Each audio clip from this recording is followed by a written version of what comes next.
Puji Tuhan, saya menyampaikan selamat pagi dan salam sejahtera di dalam Tuhan kita Yesus Kristus. Haleluya. Sungguh kita bersyukur pagi hari ini dan saya begitu senang karena puji-pujian kita temanya memuliakan Tuhan. Yesus yang maha besar, Yesus yang maha tinggi. Dia Allah yang perkasa, pencipta langit dan bumi. Tuhan yang mengasihi kita. Tuhan yang ada bersama-sama dengan kita.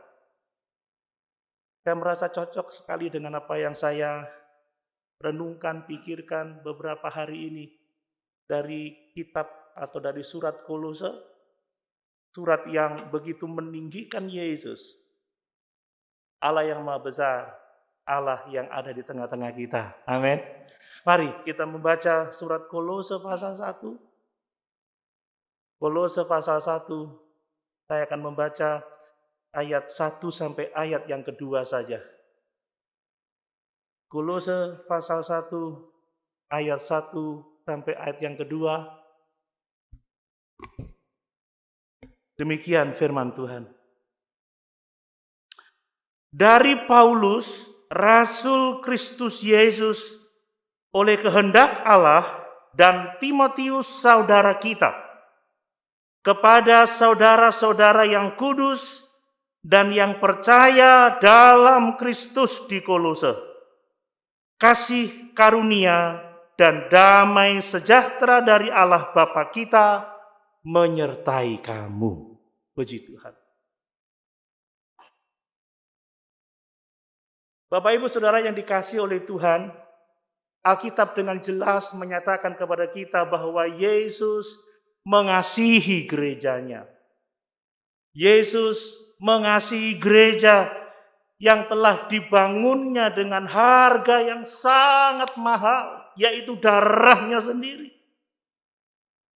Dan oleh karena kasihnya yang besar kepada gereja, maka dia telah memperlengkapi gereja dengan segala sesuatu yang dibutuhkan oleh gereja untuk dapat tetap hidup di dalam dia. Tidak ada satu hal yang lebih penting dari dalam hidup ini selain kita hidup di dalam Yesus.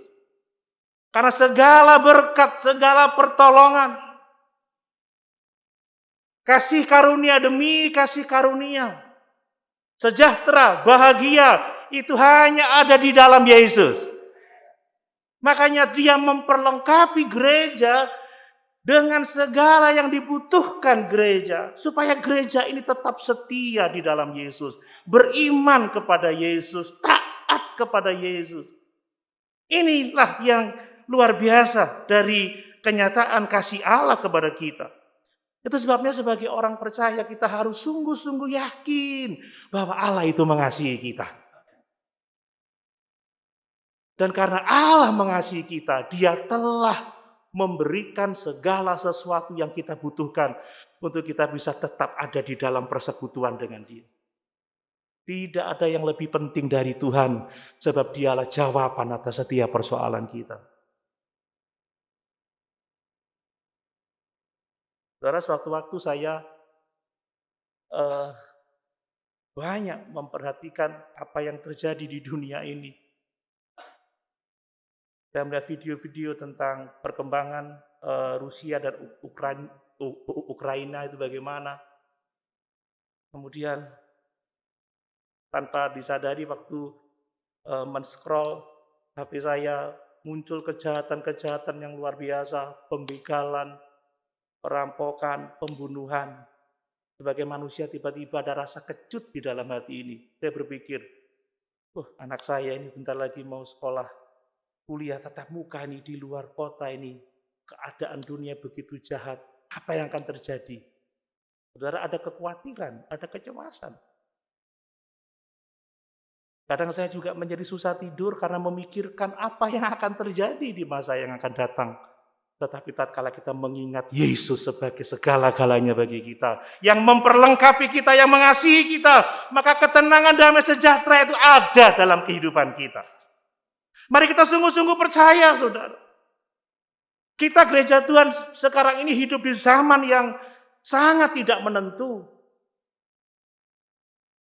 Kita hidup di zaman di mana teknologi informasi berkembang dengan begitu luar biasa. Kita banyak mendengar berita-berita dan pengajaran-pengajaran yang menjauhkan kita dari persekutuan dengan Tuhan. Dan fokus Tuhan adalah supaya kita gerejanya tetap teguh di dalam Dia, tetap ada di dalam Dia, tidak mudah diombang-ambingkan oleh berbagai-bagai angin pengajaran. Kadang-kadang kita mendengar ya orang-orang yang menyaksikan sesuatu, tetapi isinya bukan memuliakan Tuhan, isinya meninggikan manusia, isinya mengungkapkan keinginan manusia, bukan firman Allah. Fokus Tuhan adalah supaya saudara dan saya terus di dalam Dia, terus di dalam Dia. Dan inilah yang Tuhan lakukan untuk gereja di Kolose. Kalau Bapak Ibu membaca keseluruhan dari surat Kolose yang cukup pendek ini, hanya 4 pasal. Kita melihat bagaimana Yesus mengasihi gereja di Kolose ini. Dan Yesus memperlengkapi mereka dengan apa yang mereka butuhkan supaya mereka tetap ada di dalam Yesus. Bapak Ibu, gereja di Kolose itu sedang menghadapi pergumulan yang sangat berat. Tidak hanya dari orang-orang yang membenci kekristenan, tetapi juga dari adanya nabi-nabi palsu, penyesat-penyesat yang masuk di Kolose dan yang ingin menghancurkan iman mereka, yang ingin membuat mereka kehilangan persekutuan dengan Tuhan. Nah, karena itulah Tuhan memakai Paulus untuk memperlengkapi, untuk menuliskan surat ini sehingga iman mereka tetap teguh di dalam Tuhan dan mereka tetap diam di dalam Tuhan, tetap ada di dalam Tuhan. Sebenarnya Rasul Paulus belum pernah datang ke Kolose. Rasul Paulus juga bukan yang mendirikan gereja di Kolose. Gereja di Kolose ini didirikan oleh Epafras, saudara. Ya, teman sekerja Paulus. Kemungkinan juga Epafras ini yang mendirikan gereja di Laodikia dan di beberapa tempat yang lain. Nah, ketika menghadapi pergumulan yang hebat ini, Epafras membutuhkan pertolongan. Mungkin dia tidak yakin dengan apa yang akan dilakukannya, sehingga Epafras dia pergi ke Roma untuk menemui Rasul Paulus yang sedang mengalami tahanan rumah pada waktu itu. Dan oleh karena laporan Epafras tentang keadaan jemaat yang menghadapi begitu banyak tantangan, tidak hanya dari pembenci-pembenci kekristenan, tetapi dari pengajar-pengajar palsu yang menyelusup ke dalam jemaat untuk menyesatkan mereka, menjauhkan mereka dari Tuhan Yesus Kristus, maka Paulus menuliskan surat ini untuk menolong jemaat di sana. Bapak Ibu bisa membaca itu di dalam Kisah Para Rasul pasal 28 ayat 30 dan 31. Dan sungguh kita bersyukur ada masalah itu, saudara.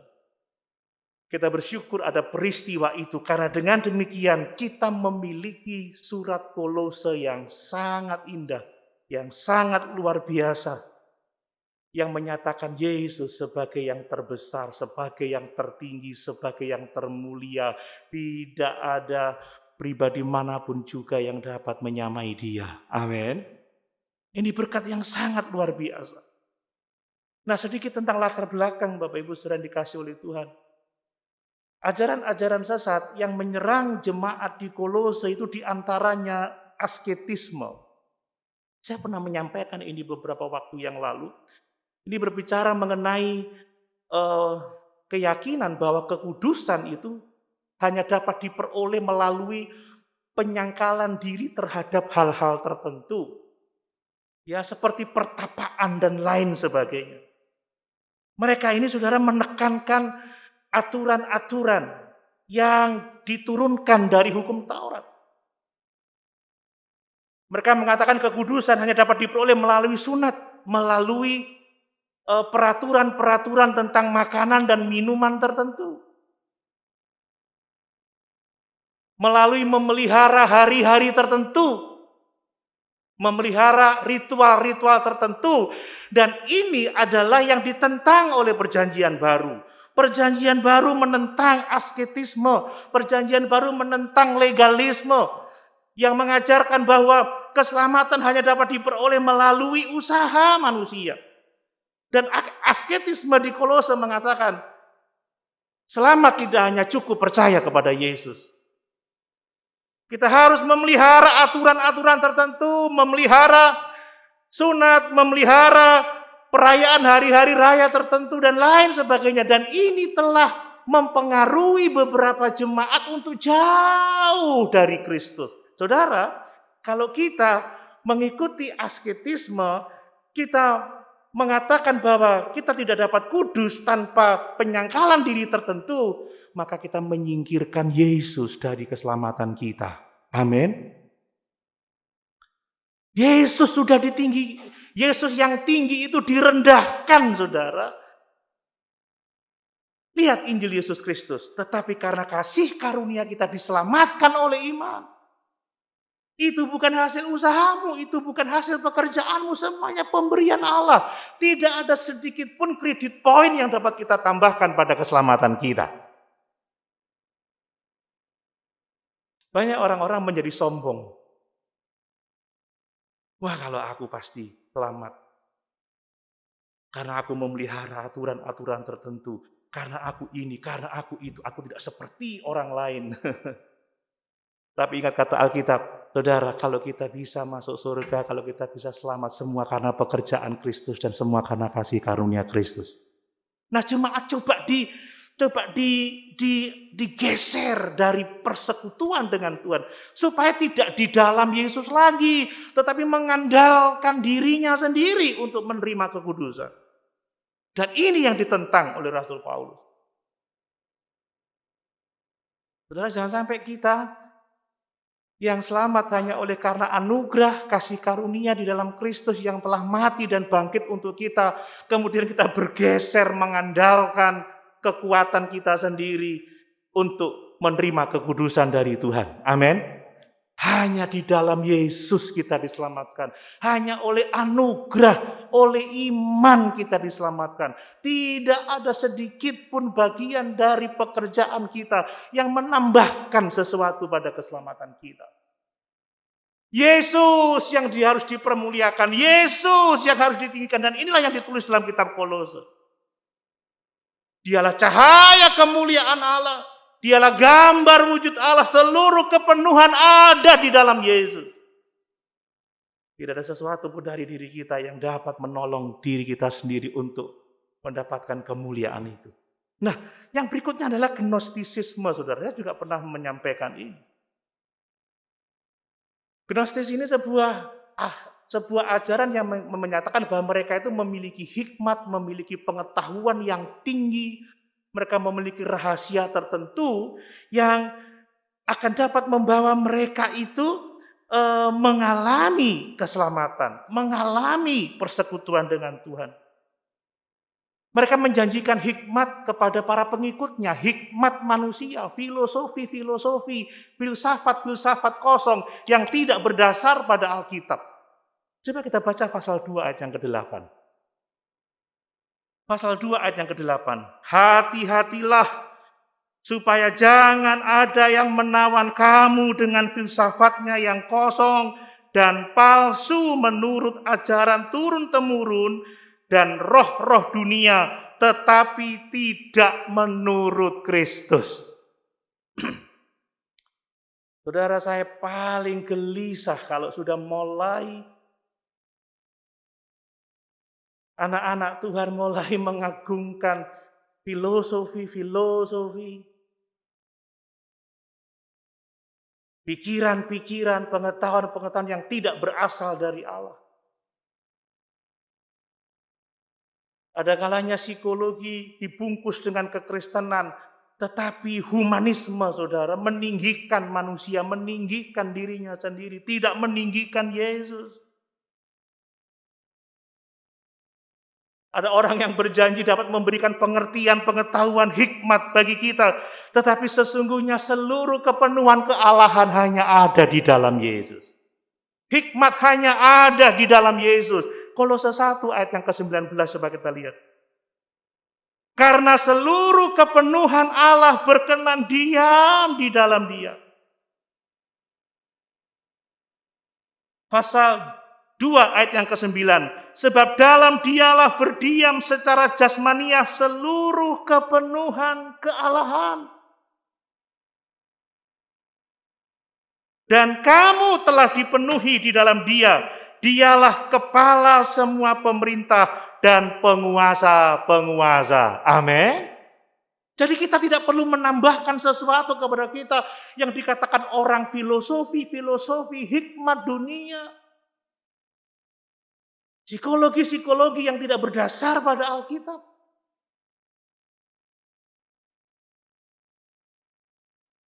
Kita harus puas dengan Yesus. Amin. Kita harus puas dengan kebenaran firman Allah. Saya suka pujian lama itu.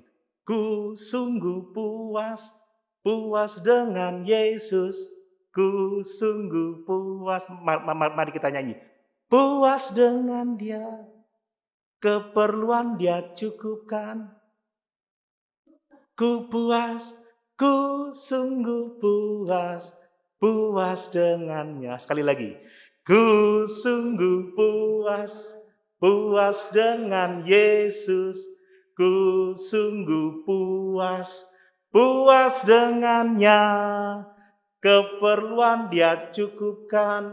Puji Tuhan ku sungguh puas dengannya. Apakah saudara lahir baru karena filosofi manusia?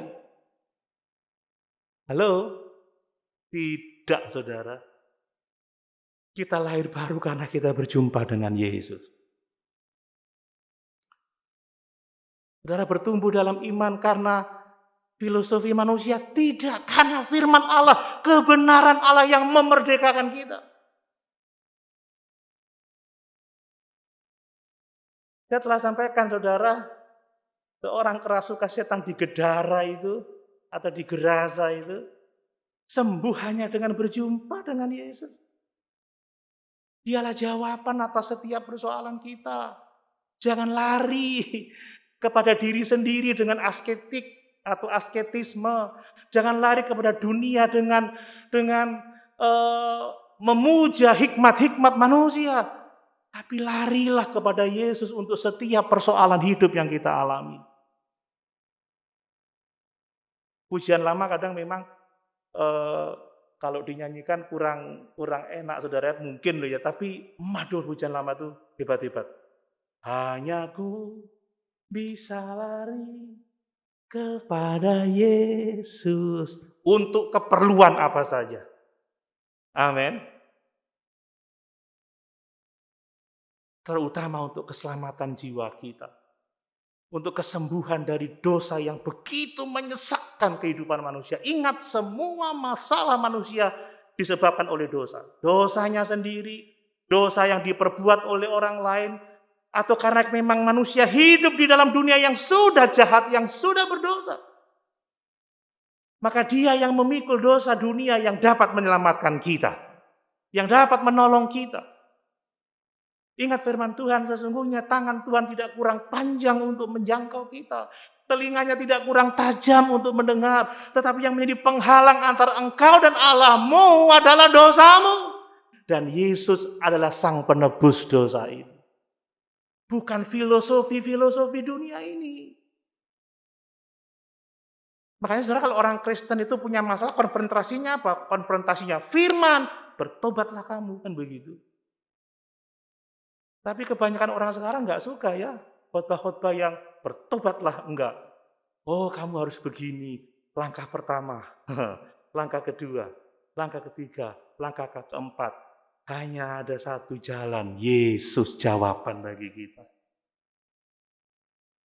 Kadang karena filosofi dunia yang kita agung-agungkan, kita mulai keluar dari Kristus, keluar dari persekutuan dengan Tuhan.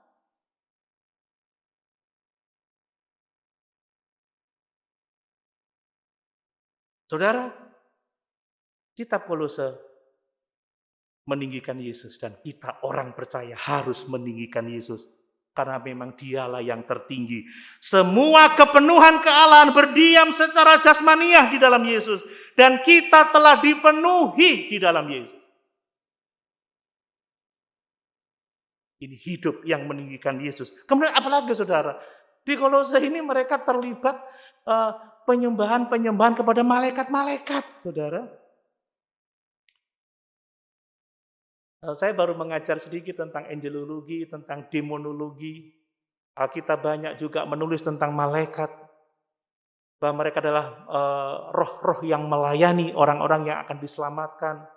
Tiap-tiap orang punya malaikatnya sendiri, saudara ya. Dalam banyak hal, Tuhan itu menolong manusia dengan menggunakan malaikat, tetapi malaikat tidak untuk disembah. Amin. Hanya Yesus yang harus disembah. Petrus menolak penyembahan dari manusia.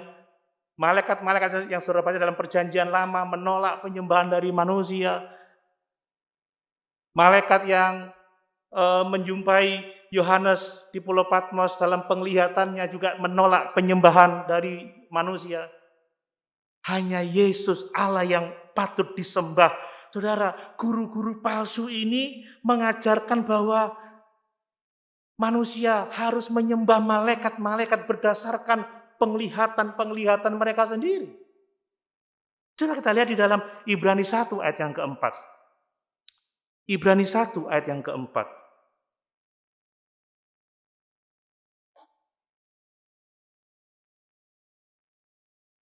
Jauh lebih tinggi daripada malaikat-malaikat, sama seperti nama yang dikaruniakan kepadanya.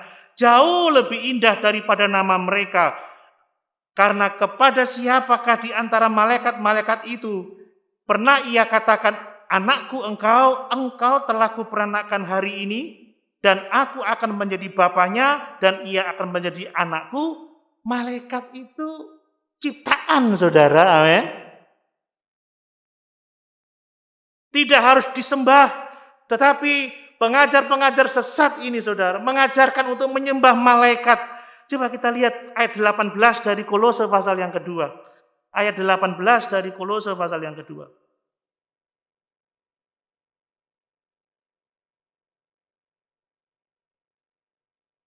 Janganlah kamu biarkan kemenanganmu digagalkan oleh orang yang pura-pura merendahkan diri dan beribadah kepada malaikat, serta berkanjang pada penglihatan-penglihatan, dan tanpa alasan membesar-besarkan diri oleh pikirannya yang duniawi.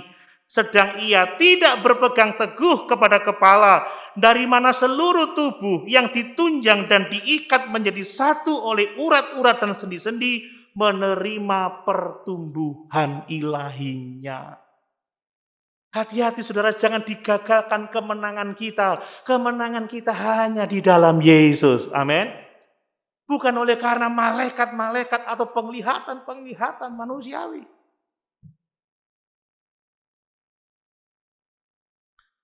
Dan kalau kita ada di dalam Yesus, saudara, kita memiliki semua yang kita butuhkan untuk hidup saleh. Makanya Rasul Paulus menulis betapa tinggi dan mulianya Yesus itu, saudara. Lihat, terhadap penyembah-penyembah malaikat, Paulus mengatakan, Yesus itu pencipta yang menciptakan malaikat. Dan harus disembah untuk selama-lamanya, bukan menyembah makhluk ciptaannya. Coba ayat yang ke-16 dari Kolose pasal 1, saudara. Karena di dalam dialah telah diciptakan segala sesuatu yang ada di sorga dan yang ada di bumi, yang kelihatan dan yang tidak kelihatan, baik singgasana maupun kerajaan, baik pemerintah maupun penguasa, segala sesuatu diciptakan oleh Dia dan untuk Dia.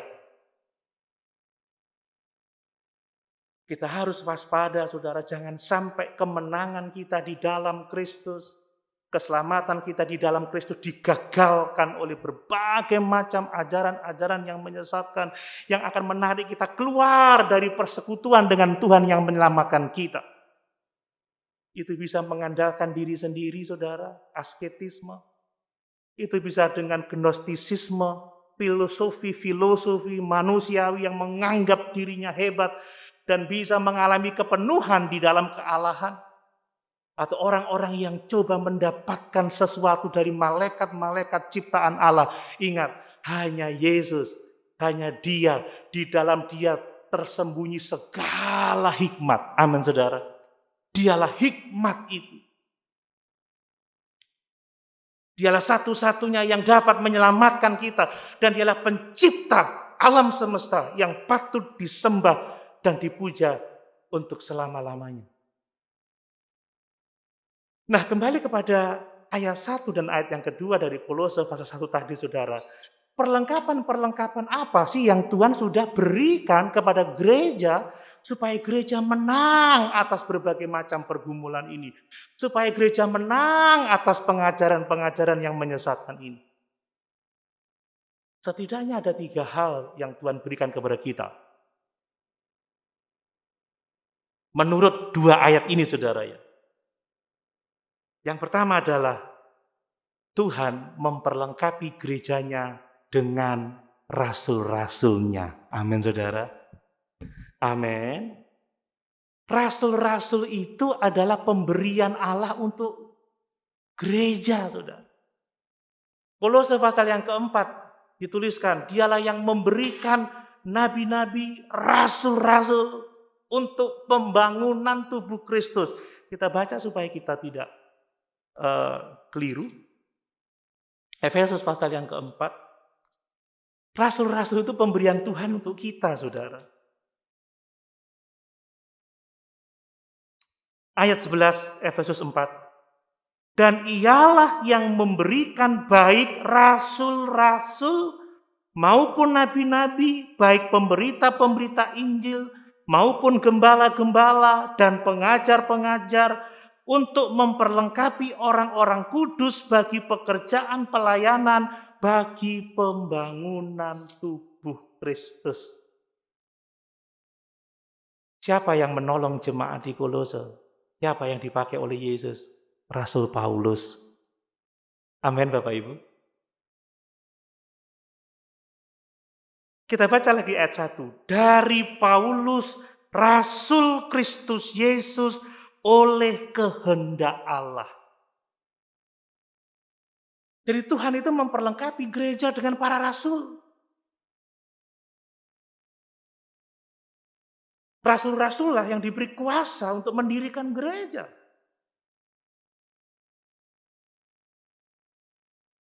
Lihat.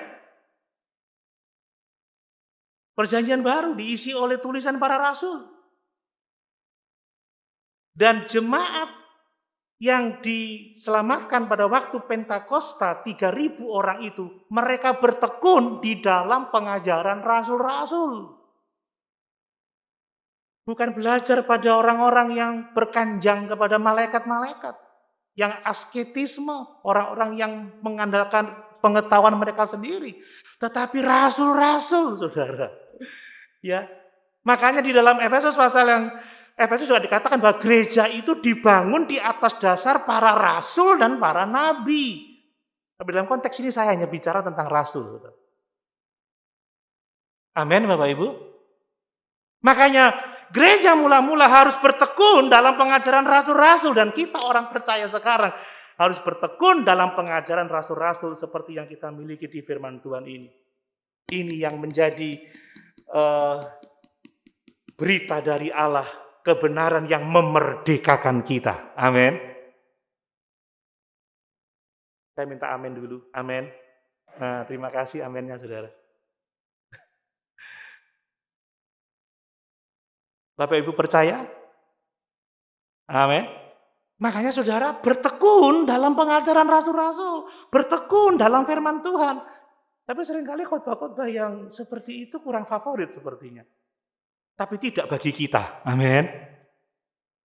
Kata Paulus, aku tidak lalai memberitakan segala sesuatu yang harus kuberitakan tentang ajaran Allah. Aku tidak menyukakan manusia, tetapi aku melayani Tuhan. Aku menyukakan Tuhan karena memang Injil lah kekuatan Allah yang menyelamatkan setiap orang yang percaya. Bukan filsafat-filsafat kosong, bukan usaha kita sendiri, atau bukan malaikat-malaikat, tetapi Yesus yang diberitakan oleh para rasul, saksi-saksi mata dari pelayanan Yesus, kematian dan kebangkitannya, dan kenaikannya ke surga. Rasul itu dari kata Yunani apostolos, saudara. Apostolos ini memiliki arti utusan, ya, utusan. Jadi kata utusan ini kadang juga digunakan untuk jemaat-jemaat yang diutus diberi tugas khusus, saudara. Coba kita lihat di dalam 2 Korintus 8 ayat 23, saya memberi sedikit latar belakang tentang itu. 1 Korintus 8 ayat 23.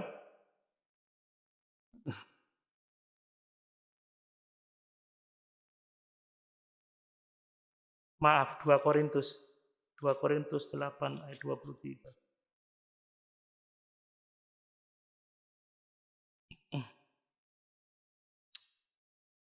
Titus adalah temanku yang bekerja bersama-sama dengan aku untuk kamu, saudara-saudara kami yang lain itu adalah utusan jemaat-jemaat dan suatu kemuliaan bagi Kristus.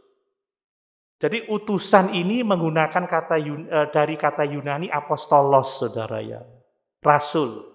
Kadang rasul digunakan untuk menunjuk kepada utusan jemaat-jemaat dalam konteks perjanjian baru. Kita juga bisa melihat di Filipi pasal 2 ayat 25, Roma 16 ayat yang ke-7, bahwa ada utusan-utusan dari jemaat. Tetapi rasul itu lebih menunjuk kepada saksi mata yang melihat Yesus. Saksi mata yang hidup bersama-sama dengan Yesus, hidup di zaman Yesus dan bersama-sama dengan Yesus. Saksi mata yang melihat kebangkitan Yesus. Itu rasul, saudara. Makanya rasul-rasul yang adalah saksi mata itu ya sudah selesai ketika Yohanes Rasul itu mati pada abad pertama di Pulau Patmos. Saksi mata. Ada 12 rasul tetapi Yudas memberontak dan mengkhianati Yesus.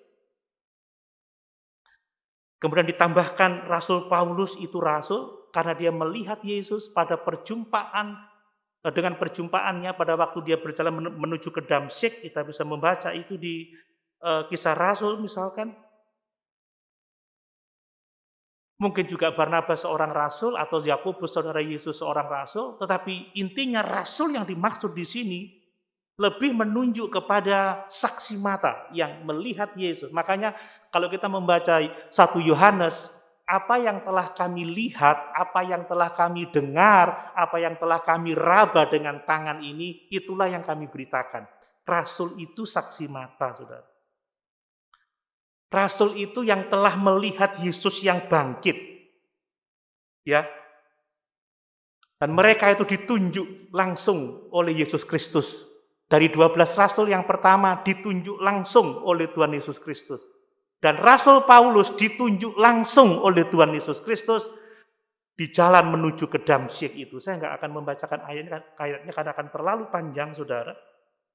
Yesus memberi wewenang khusus kepada para rasul untuk melakukan mujizat-mujizat. Dan rasul diberi wewenang untuk apa? Untuk mendirikan gereja-gereja, untuk memelihara gereja-gereja pada waktu itu. Sehingga dikatakan bahwa gereja dibangun di atas dasar para rasul, ajaran rasul-rasul. Jadi ajaran para rasul yang kita miliki di firman Tuhan adalah perlengkapan Tuhan untuk kita menang atas segala pergumulan dalam dunia ini. Amin. Menang atas penyesat-penyesat, menang atas semua hal yang harus kita hadapi di dunia ini.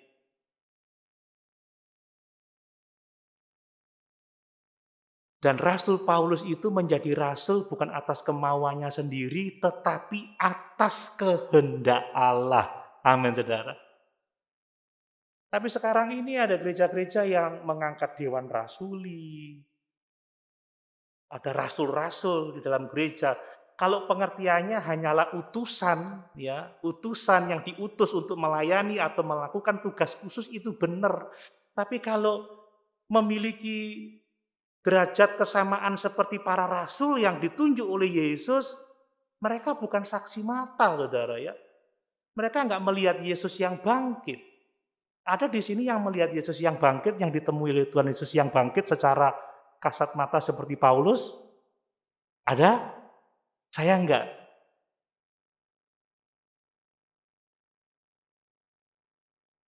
Ya, memang kita bukan rasul dalam pengertian saksi mata. Tetapi kalau kita selamat, itu juga atas kehendak Tuhan. Amin, saudara. Dan kalau kita percaya, kita diperlengkapi dengan karunia-karunia rohani. Untuk apa? Untuk melayani. Saya pernah sampaikan dulu, karunia rohani itu ada dua. Karunia berbicara dengan hikmat, dengan pengetahuan, itu karunia mengajar. Ada karunia pelayanan. Kita punya Alkitab firman Allah sebagai dasar dari semua kebenaran yang kita harus percayai tentang Yesus Kristus. Saudara dan saya juga adalah berkat untuk gereja. Saudara lahir baru diberi karunia-karunia untuk melayani gereja Tuhan. Amin. Jadi kalau kita ada sekarang karena memang ini pekerjaan rasul-rasul yang telah memberitakan Injil yang kita percaya dan menjadikan kita anak-anak Allah. Hanya oleh pemberitaan para rasul, bukan filsafat kosong, bukan mereka yang menyembah malaikat-malaikat, bukan mereka yang berdasar pada kekuatannya sendiri, tetapi mereka yang memberitakan Yesus. Injil Yesus Kristuslah kekuatan Allah yang menyelamatkan setiap orang yang percaya kepadanya. Makanya dikatakan betapa indahnya jejak-jejak langkah orang-orang yang memberitakan Injil Yesus.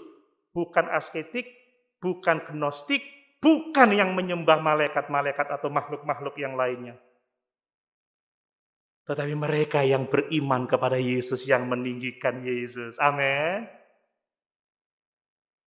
Saudara, saya yakin gereja ini akan tetap eksis, diberkati, kita tetap teguh di dalam Tuhan.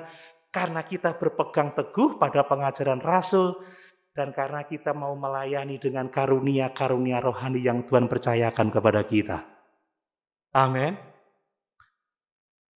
Kemudian apalagi saudara? Tuhan memperlengkapi apa dengan kita dengan apa? Dengan menjadikan kita ini keluarga Allah. Dengan menjadikan kita ini saudara-saudara di dalam Tuhan. Ini adalah perlengkapan Tuhan untuk memenuhi kebutuhan gereja. Dia memberikan para rasul sebagai dasar pembangunan gereja, ajaran-ajaran mereka. Dan Yesus sebagai batu penjurunya.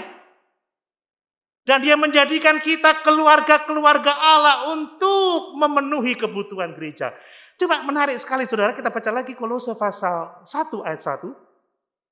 Dari Paulus, Rasul Kristus Yesus oleh kehendak Allah, dan Timotius saudara kita, kepada saudara-saudara yang kudus dan yang percaya di dalam Kristus di Kolose. Saudara, kenapa tidak dikatakan dari Paulus, Rasul Yesus Kristus atas kehendak Allah, dari Lukas, Rasul? Enggak kan? Kan enggak ditulis rasul, enggak. Tetapi ditulis apa saudara? Saudara. Jadi Timotius itu bukan rasul. Dalam pengertian dia bukan saksi mata. Timotius enggak melihat Yesus yang bangkit, saudara. Mereka percaya Yesus karena pemberitaan Injil dari Paulus.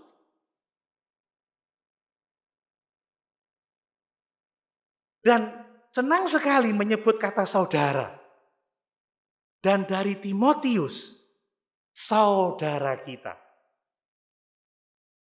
Kepada saudara-saudara. Adakah sesuatu yang indah dari kata-kata ini? Bapak Ibu, saya bisa besar seperti sekarang ini. Ya, gemuk lagi karena keluarga. Amin.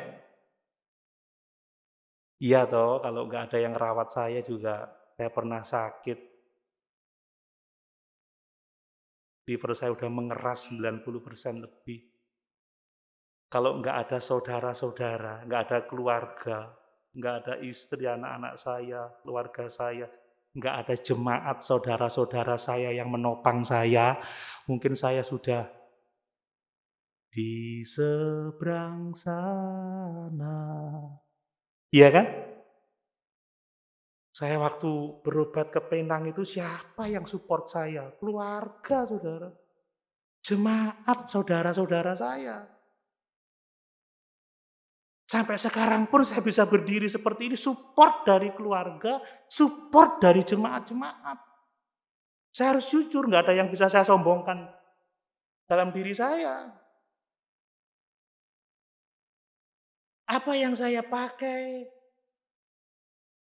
Dasi, handphone untuk membaca catatan khotbah saya. Alkitab yang saya baru beli beberapa bulan yang lalu. Kacamata saya sering berubah lensanya karena bertambah minusnya. Dari mana saya itu? Dari berkat Tuhan. Dari saudara-saudara. Amin. Saya bisa melayani kemana-mana. Pernah jadi majelis wilayah, anggota MD 2 kali, baru mengakhiri kerja di MP. Dari mana? Tiket yang saya buat pulang pergi ke Jakarta, ke Palu, ke Kalimantan. Dari mana, saudara? Dari saudara-saudara. Siapa yang memenuhi kebutuhan jemaat yang membutuhkan? Ada diakonia. STH Jember dari mana? Saudara-saudara, dari keluarga. Kalau ada yang menyimpang, yang menegur siapa? Saudara-saudara. Kalau ada yang sakit, yang mendoakan siapa? Saudara-saudara seiman. Kalau ada yang kekurangan, siapa yang membantu? Saudara-saudara. Amin. Wah, mentereng ya pendeta Jember pakai mobil keren. Dari mana? Dari saudara-saudara. Saya jujur berterima kasih, jemaat ada yang setia support saya. Tanpa itu nggak bisa, jujur. Saya nggak kerja, saya nggak punya bisnis. Baru-baru ini aja istri saya coba ngajarin anaknya Yoel ini untuk bisnis, ada sambal bulen, ada. Tapi saya nggak promosi loh ya, saya nggak jualan sambal. Saya memberitakan Injil, tapi saya mau mengatakan bahwa kita semua ada karena saudara-saudara seiman. Saya bukan rasul, tapi saya saudara. Saudara bagi saudara, amin. Saya saudara bagi saudara enggak? Loh, kok kecil? Betapa sedih hatiku. Dulur enggak ini saudara? Saudara dulur saya di dalam Yesus. Siapa yang memperlengkapi saudara dengan kebenaran, yang mengajar dalam firman? Saudara, saya bukan rasul, tapi saya saudara. Dan saudara adalah saudara saya. Kayak yang di YouTube itu, saudara. Betapa indahnya keluarga itu, saudara. Amin. Dan ini berkat selama COVID. Siapa yang membersihkan gereja? Siapa yang UV? Siapa yang jaga di depan? Itu saudara-saudara, itu bukan musuh. Amin. Dikritik, disalahkan, tidak disukai, kadang orang marah. Tapi ingat, itu saudara. Melakukannya karena kasih.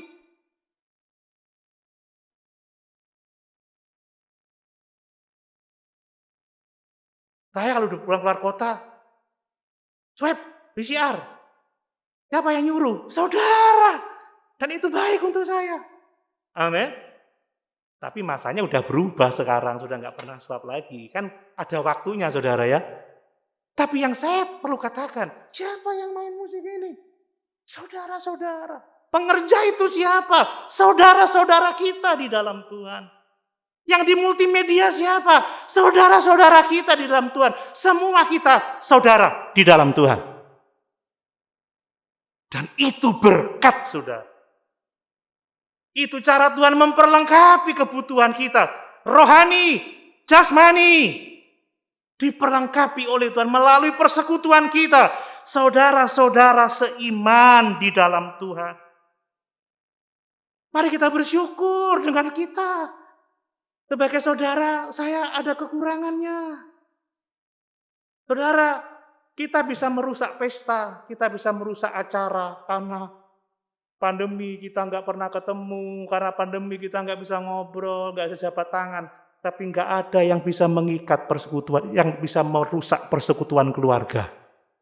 Apapun yang terjadi masa 2 tahun lebih ini, ada banyak penderitaan, ada banyak kekecewaan, tapi kita tetap saudara di dalam Tuhan. Maka kalau ada sesuatu yang nggak senang di hati kita karena saudara-saudara, saudara selesaikan, jangan diterus-teruskan, amin. Ojo diiling-iling, sing dhisik, kan begitu saudara ya. Itu dilakukan dalam konteks dulu untuk kebaikan kita. Bos saya itu kalau habis melayani di kuburan itu diblejeti saudara di rumah, saudara. Stop di depan. Copot sepatu, ikat pinggang. Dikasih handuk, copot baju. Disemprot saudara. Dalam hati marah saudara sebenarnya, tapi saudara mengasihi saya. Yoel pulang dari Jogja, dilihat di stasiun itu. Muter. Marah ya? Enggak. Habis itu makan nasi padang soalnya, enggak marah. Sampai rumah diisolasi 2 minggu, saudara. Di kamar, enggak boleh ketemu papanya. Papanya wis keuangan, enggak boleh ketemu adiknya kalau ngomong jarak jauh. Main gitar, yang satu di kamar, satu di luar. Saya melihat itu, sampai saya foto-foto. Waduh, sakitnya. Sudah 2 minggu istri saya bilang, tambah 3 hari. Mati kok. Saudara tapi saudara. Ya, saya ini ngomong dalam konteks saudara seiman. Dia memang anak saya, tapi juga saudara saya di dalam Tuhan. Karena kalau dia tidak percaya Yesus, dia bukan saudara di dalam Tuhan.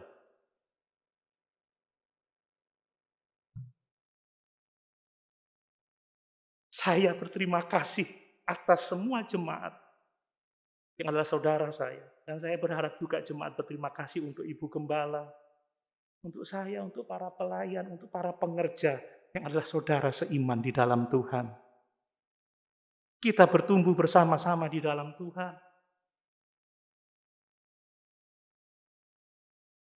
Mari saudara kita erat hidup bersatu sebagai saudara. Amin. Kita ini ketika percaya Yesus, kita dilahirkan kembali. Kita diadopsi menjadi anak-anak Allah. Dan kita memiliki satu Bapa, saudara. Ya, lihat kasih karunia dan damai sejahtera dari Allah, Bapa kita. Haleluya. Kita punya satu Bapa. Kita memiliki natur dari Bapa yang sama, Bapa yang adalah kasih. Karena kita punya satu Bapa, kita satu keluarga, dan kita hidup saling mengasihi sebagai keluarga-keluarganya Allah di atas muka bumi ini. Makanya kadang saudara kita ini lebih dekat dengan orang percaya daripada saudara kita yang tidak seiman. Jujur seperti itu, saudara.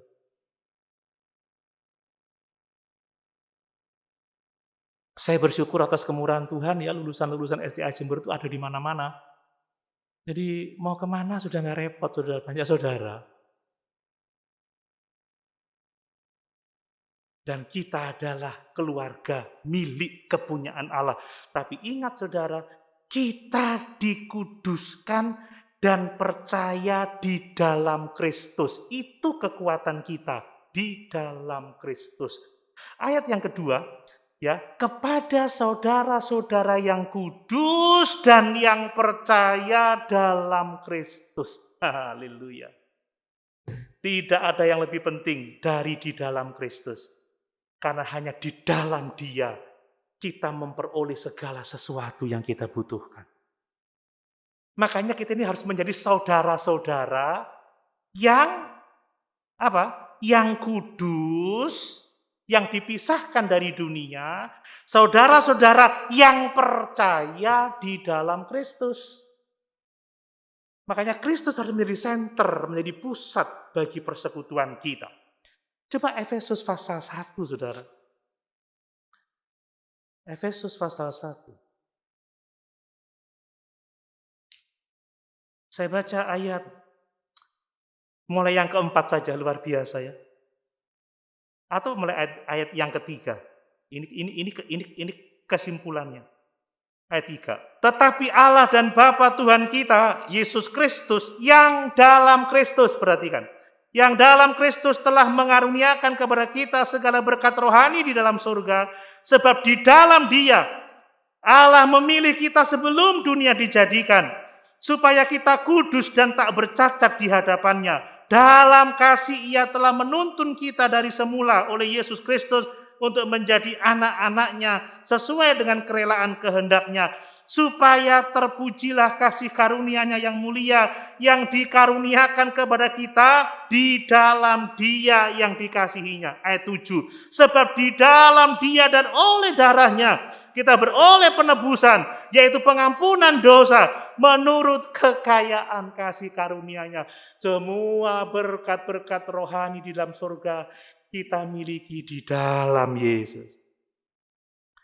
Dan ketika kita hidup di dunia ini, Dia memberikan para rasul, Dia memberikan kita menjadi saudara-saudara seiman dengan satu Bapa untuk saling mengasihi, saling memperlengkapi, saling menolong, saling membangun. Makanya minggu lalu saya katakan, saudara, kalau kita nggak punya keintiman dengan sesama orang percaya, kita akan kehilangan berkat yang Tuhan sudah siapkan dari saudara-saudara seiman ini. Amin. Saya waktu sedikit nggak enak badan, Mas Yanto, Om, pijeti Om. Saya nggak cedek, masa mau pijeti Om. Gitu. Amin Bapak Ibu. Kalau saya lewat, Om, sini dulu. Ngapain? Mangan sih. Oh, saudara. Saya nggak tahu kenal. Lewat, bus. Apa ya? Padahal saudara. Nggak punya persekutuan. Dengar saya sakit, wih, didoakan yang begitu. Dengar orang lain, saudara. Dan kalau kita ada di dalam Tuhan, saudara, kita terlindung dari apapun juga yang membahayakan di dunia ini. Dialah tempat perlindungan kita. 1000 rebah di sebelah kiri, 10.000 di sebelah kanan. Kita tetap berdiri karena Yesus. Kita ada di dalam Yesus.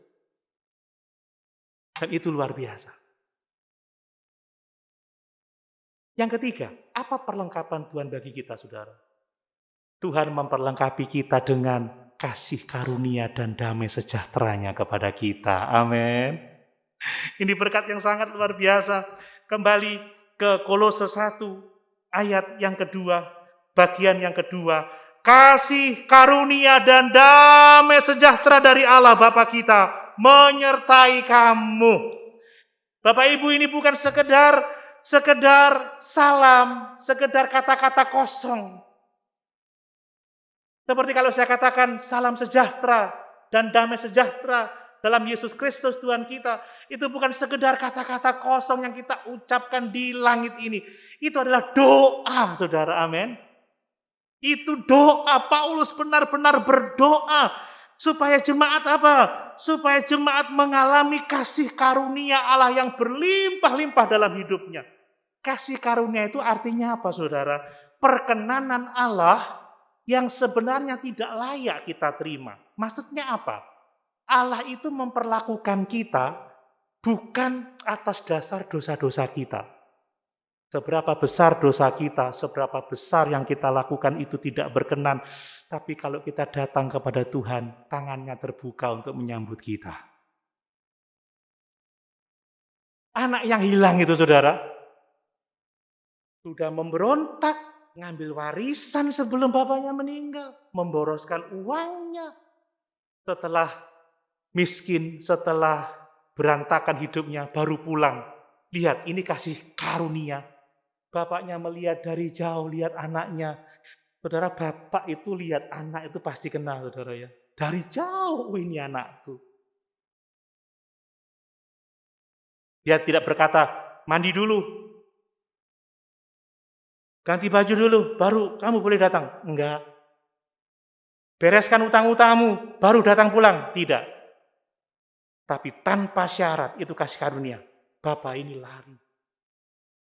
Dan dia memeluk anak yang bau babi itu, saudara. Saya suka bau babi, saudara. Tapi babi panggang. Babi Tore. Om sampai semalam cerita tentang babi Tore, Raja Tore di Surabaya. Cuman diceritain aja sayangnya. Tapi nggak apa-apa, cerita dulu baru makan beneran. Dipeluk, saudara. Itu kasih karunia, saudara. Jadi kalau datang kepada Tuhan, Tuhan itu jangan ngomong. Ibu Gembala bilang, yuk pelayanan, nggak layak, Tante. Karena nggak layak itulah disebut kasih karunia. Amin. Syukur kita merasa nggak layak, tapi jangan menjauh dari Tuhan. Nggak perlu kita harus mandi dulu seperti anak yang hilang itu. Datang saja dia memeluk kita. Makanya Yesus berkata, mari kepadaku semua yang letih, lesu dan berbeban berat. Aku akan memberikan kelegaan kepadamu. Ini perlengkapan Allah, saudara. Dia memilih kita sebelum dunia dijadikan. Dan tidak hanya itu, Paulus berdoa supaya damai sejahtera Allah. Ibraninya shalom, eirene, saudara. Damai sejahtera Allah dalam Kristus Yesus. Ini berbicara mengenai kesejahteraan dalam hidup ini. Kesejahteraan rohani, kesejahteraan batiniah, juga kesejahteraan lahiriah. Ingat saudara, apapun pergumulannya, kita tidak pernah kekurangan sesuatu yang baik. Ada masalah, ada pergumulan. Ya, kita juga masih sakit ya. Kadang ada pergumulan di sana, tapi kita tidak kekurangan di dalam Tuhan. Buktinya kita bisa kumpul hari ini. Dan kalaupun toh kita harus meninggalkan dunia ini, kita disambut dengan kemuliaan dalam kerajaan sorga. Saudara, hanya melalui Yesus kita menerima damai sejahtera. Roma 5 ayat 1, ini penting untuk kita baca. Roma 5 ayat 1. Sebab itu kita yang dibenarkan karena iman, kita hidup dalam damai sejahtera dengan Allah oleh karena Tuhan kita Yesus Kristus. Amin. Tidak hanya kita menerima kasih karunia, tetapi kita telah berdamai dengan Allah. Menerima damai sejahtera. Kita bisa datang sewaktu-waktu ke hadirat Allah untuk mendapatkan pertolongan kita tepat pada waktunya. Dan saya mau juga mengatakan, kalau kita jadi satu tubuh, jadi saudara, itu karena damai sejahtera Kristus juga. Amin. Efesus 2 ayat yang ke-14. Efesus 2 ayat yang ke-14.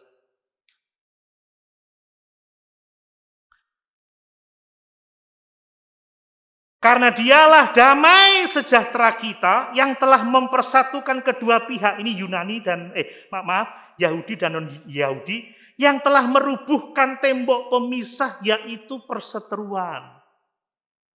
Dia damai sejahtera kita. Minggu lalu saya katakan, saudara, kalau kita mencintai kepala Yesus, kita harus mencintai tubuhnya, sekalipun tubuhnya tidak sempurna. Amin. Siapa yang menyatukan kita yang tidak sempurna? Damai sejahtera Kristus. Kristuslah damai sejahtera kita. Jadi salam pembuka ini bukan sesuatu yang main-main. Ini doa, saudara. Ketika kita hidup di dunia yang tidak menentu, dunia yang penuh dengan penyesatan, Tuhan memberikan rasul-rasulnya, pengajaran rasul-rasul ada pada kita. Tuhan menjadikan kita keluarga Allah, saudara-saudara untuk saling memperlengkapi, amin, saling memberkati. Dan ada kasih karunia dan damai sejahtera yang disiapkan, yang dilimpahkan untuk saudara dan saudara. Tetapi yang terakhir saya mau tutup, kalau Tuhan memperlengkapi kita tidak hanya untuk gereja, tetapi supaya kita menjadi berkat untuk lingkungan di sekitar kita. Jemaat yang ada di dalam Kristus itu juga jemaat di Kolose, saudara. Ingat, Tuhan Yesus tidak berdoa supaya kita diangkat dari dunia ini, tetapi supaya kita dilindunginya.